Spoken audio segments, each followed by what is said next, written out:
এনসিপির জুলাই পদযাত্রা ও সমাবেশ চলছে নীলফামারী ও বাগেরহাটে। এই তথ্য আমরা জানবো। এই মুহূর্তে আমি চলে যেতে চাই নীলফামারীতে। সেখানে রয়েছেন সহকর্মী রায়হান সুবক্তগিন। রায়হান, জানাবেন যে সেখানে সমাবেশ এবং জুলাই পদযাত্রা নিয়ে বিস্তারিত জানাবেন আমাদের। এখানে আমি যেখানে রয়েছে এটা জলঢাকার সরকারি পাইলট উচ্চ বিদ্যালয়। এখানেই কিন্তু এনসিপির যে শীর্ষ নেতৃবৃন্দ তারা পদযাত্রার যে আজকে জেলায় দুটি প্রোগ্রাম রয়েছে, সেই দুটি প্রোগ্রামের মধ্যে আজকে প্রথম প্রোগ্রামটি রয়েছে এই জলঢাকার হাই স্কুল, এই স্কুলটাতে।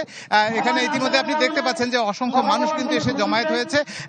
যদিও নেতৃবৃন্দ, শীর্ষ নেতৃবৃন্দ এখনো এখানে এসে পৌঁছেনি। হয়তো আশা করছে যে আয়োজকরা আশা করছে যে আগামী 1 থেকে 2-3 মিনিটের মধ্যেই হয়তো তারা এখানে এসে উপস্থিত হবেন।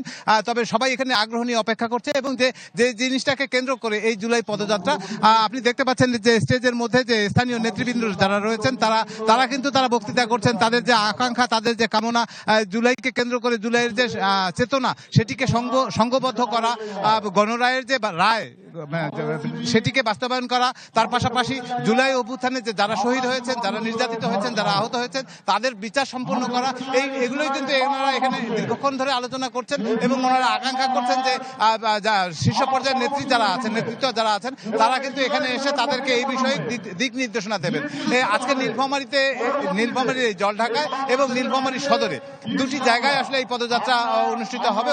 পদযাত্রা থেকে হয়তো আশা করা যায় যে তারা জুলাইয়ের যে চেতনা সেটিকে আরো সংঘবদ্ধ, আরো শক্তিশালী এবং এটিকে নিয়ে আর কিভাবে আগামী রাজনীতিতে টেকসই হওয়ার যে জায়গা, সংস্কারের যে কথা বলছেন তারা সেগুলো কিভাবে বাস্তবায়ন করবেন, এই কথাগুলোই তারা আশা করছেন এবং এগুলোই হয়তো এখানে আলোচিত হবে।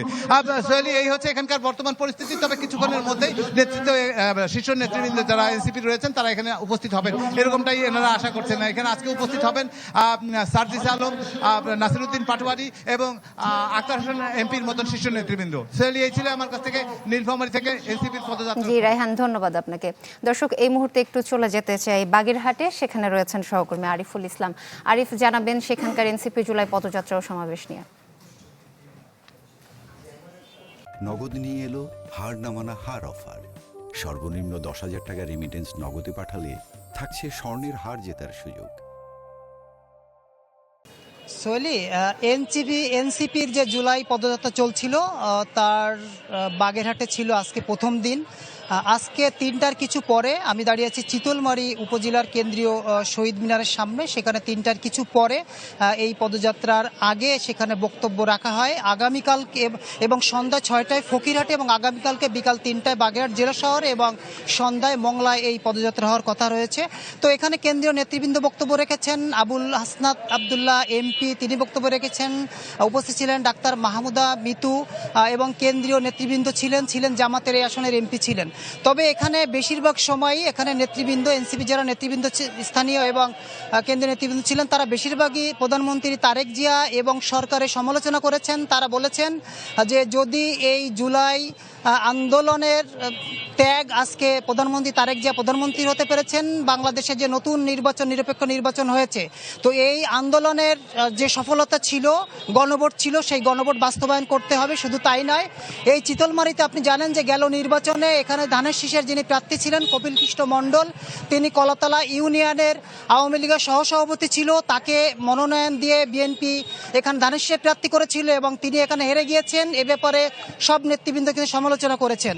তো এজন্য তিনি বলেছেন যে বাংলাদেশের যারা অধিকার আদায়ের জন্য যারা রাজপথে ছিলেন, জুলাই আন্দোলন করে যারা দেশকে মুক্ত করেছেন আওয়ামী লীগ থেকে, তাদের যে ন্যায্য অধিকার সেটা ফিরিয়ে দিতে হবে। আর যদি তার দেওয়া না হয় তাহলে রাজপথে আবারও আন্দোলন করা হবে বলে তারা জানিয়েছেন। এই ছিল বাগেরহাটের চিতলমারী কেন্দ্রীয় শহীদ মিনার থেকে সর্বশেষ এনসিপির পদযাত্রা নিয়ে খবর। আরিফুল ইসলাম, ধন্যবাদ আপনাকে। দর্শক, এনসিপির জুলাই পদযাত্রা ও সমাবেশ নিয়ে আমাদের সহকর্মীরা জানাচ্ছিলেন বাগেরহাট ও নীলফামারী থেকে।